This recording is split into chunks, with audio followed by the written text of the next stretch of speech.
Ladies and gentlemen, the American jury and Bulldog Nation, welcome to the Bulldog Show. As always, we're sponsored by Deters Law and Parks Yoga.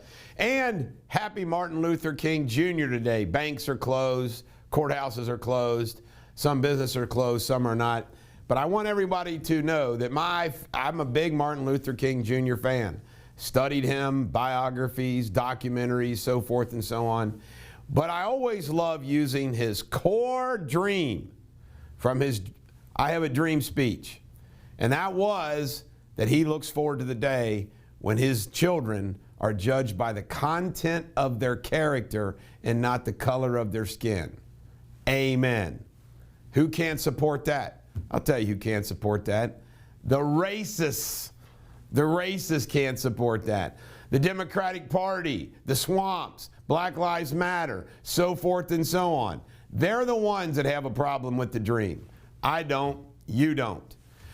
Biden documents. Well, as it continues to unfold, as we got a special prosecutor appointed, but in addition to that, we have these Democrats who are now taking shots at old Joe, even the shifter himself. So it's not looking good for Joe Biden.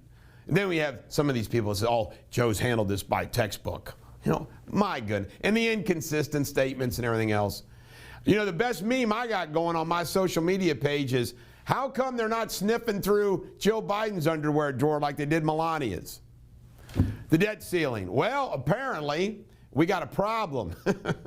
We have the debt ceiling has to go up by January 19th, or else all calamity takes place. And guess who they have to, Congress has to do it. Let's see what the Republican Party in the House does on this issue. I say shut it down. Shut it down. Oregon, 11 counties in Oregon, a state senator has submitted the formal proposal or vote or whatever to send 11 Oregon counties to Idaho. They want out. And can you blame them? Can you really blame them? I can't blame them. Dying whales. This is spooky. I listened to this on Fox News Radio the other night when I was listening to the radio, and 6 whales have recently washed up on the shore, up on the East Coast, and it's really scary. And what's apparently they're concerned about is, on the Jersey Shore, is these underground, they build these platforms in the seabed for these big windmills offshore. And it's really messing up the whales because their solar systems and everything else. And it's a real issue. It's kind of scary. And I'm thinking to myself, wait a minute. Where are all the earth-loving people in the far left on this issue? Tucker Carlson's talking about it? Anyway, well, just think about that stupid concept. The idea of putting wind turbines, screwed to the ocean floor to concrete out in the middle of the ocean. Who thinks of this stuff? Joe Biden claims that he used to go to Mass every day in college and then head on down to the black church, as he spoke yesterday at Martin Luther King Jr.'s church. This guy is just a train wreck. And he's been doing it his whole life. Joe Biden is probably the poster boy for a lying scumbag politician. Like, who's better at just being a lying scumbag, political gangster than Joe Biden? Just say anything, do anything, know you get away with it, doesn't matter what you say, what you do, how you perform, get what you can get. It's Joe Biden. Meanwhile, speaking of the Bidens, Hunter Biden does not want his stripper mother, baby, girl, to have his name. She wants the Biden name. He says no. And his excuse is, I want her to be able to live in peace. Yeah, right. And more Biden, $49,910. Do you know what that was? The monthly rent for Hunter to live at the Delaware home with Joe Biden. Think about that. How could anybody allow somebody to live in their home for $49,910? What's going on there? And apparently, old Joe didn't report that much on his income.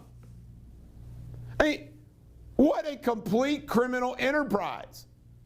Somebody needs to get old Hunter and Joe under oath here and say, okay, Where did this $49,910 come from? Money laundering through super high rent. I can tell you right now, any of my kids want to come over and stay at our house, they can stay rent-free. $49,910. It's insane.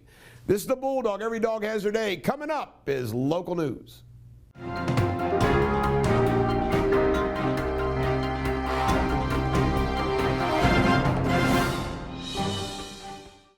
Ladies and gentlemen, the American Journal of Bulldog Nation, our lead story in local news is obviously the Cincinnati Bengals winning another playoff game. You know, I wonder if Marvin Lewis watches these and say, Andy Dalton watched these games and say, man, that isn't that hard, is it? Well, obviously, yesterday was kind of hard. What an exchange, a 14-point turnaround with that fumble recovery. I can just tell you this. I'm just blown away that Logan Wilson isn't getting more credit for taking that ball out of his hands. And, you know, I have to admit, I'm not a big Chris Collinsworth fan. He drives me crazy, too. Although I thought last night he was not as bad as he normally is. Even my wife thought the same thing. But he made a good point on that end zone issue. I mean, if you're going to get pushed in the end zone, what are you doing holding the ball up? That guy screwed up, thank goodness. Now, I got to make fun of all the local media, and here's why. We know that we're all watching the game, right? Everybody's watching the Bengals football game. And it cracks me up how on their social media page, they have to, like, say what's going on. Like, ooh, the Bengals scored a touchdown. Da-da-da-da-da, da-da-da-da-da-da. It's like everybody's watching the game. And I crack up at the number of people that comment on this stuff. It's like, really? If you're watching the game, what do you care about some local news station commenting about Hubbard just ran the ball back 95 yards for a touchdown? Yes, we all saw it. I don't need to comment about it. The only people that I comment to are a couple of my buddies. I'm always texting my thoughts about football games. And some of them, I just believe in some of the things that I watch going on. I would love to be a head coach just once. All right, I'm rambling a little too much now. Let's get back to the news. Law and crime. Elwood Jones, who has been on death row for nearly 30 years, was released on bond Saturday. He was released from the Hamilton County Jail after he was granted a new trial last month. Jones' release has come to a surprise to some, but he'll still have to stand for a new trial. The trial will include evidence that was not given to the defense in the original case. We'll see. My question is he guilty or not? Cincinnati police are investigating the death of Westwood man McCall Haley II. On Sunday, police responded to Gobo Avenue and found the unresponsive Haley in a parked vehicle. The death is being investigated as a homicide. In local news, parents and students at Conard High School are questioning the Boone County Board of Education.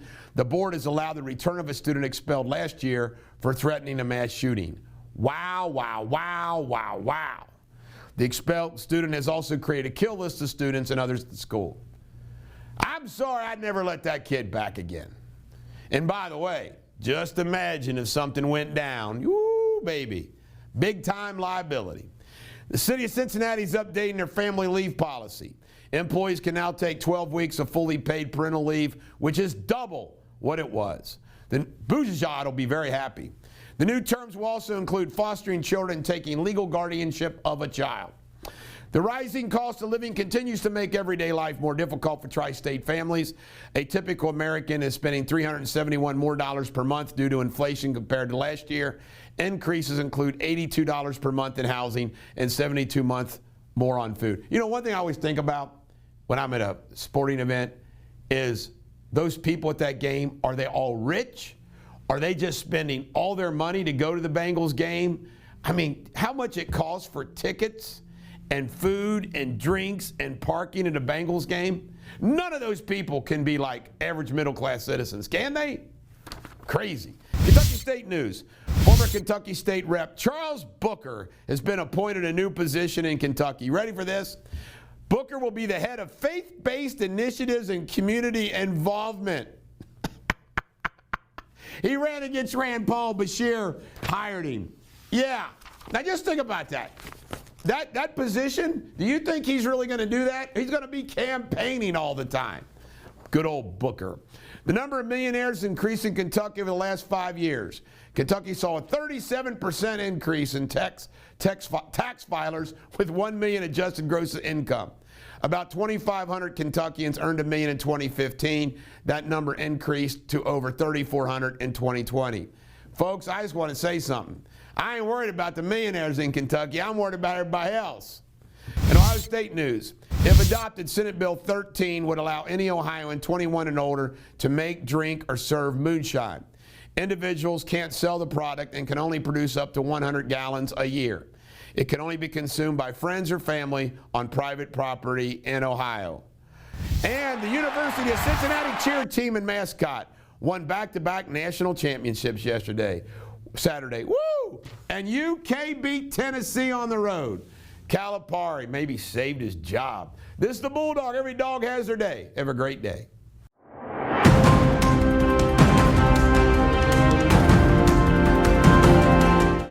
This is Bulldog TV World News. The headlines. At least 68 people died when a flight from Kathmandu to the town of Pokhara crashed and caught fire. It is unclear what caused the crash. A search and rescue operation will resume today. The Republic of Congo government has blamed Islamic State groups affiliated rebels for a bomb attack at a Pentecostal church in Kashinda in the east of the country. At least 10 people were killed and many more injured. Mexico has brought into force one of the world's strictest anti-tobacco laws by enacting a total ban on smoking in public places. Several other countries have also passed legislation to create smoke-free public spaces.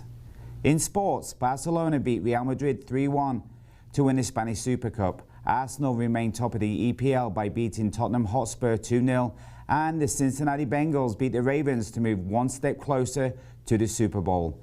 Until tomorrow, have a great day, and remember, every dog has its day.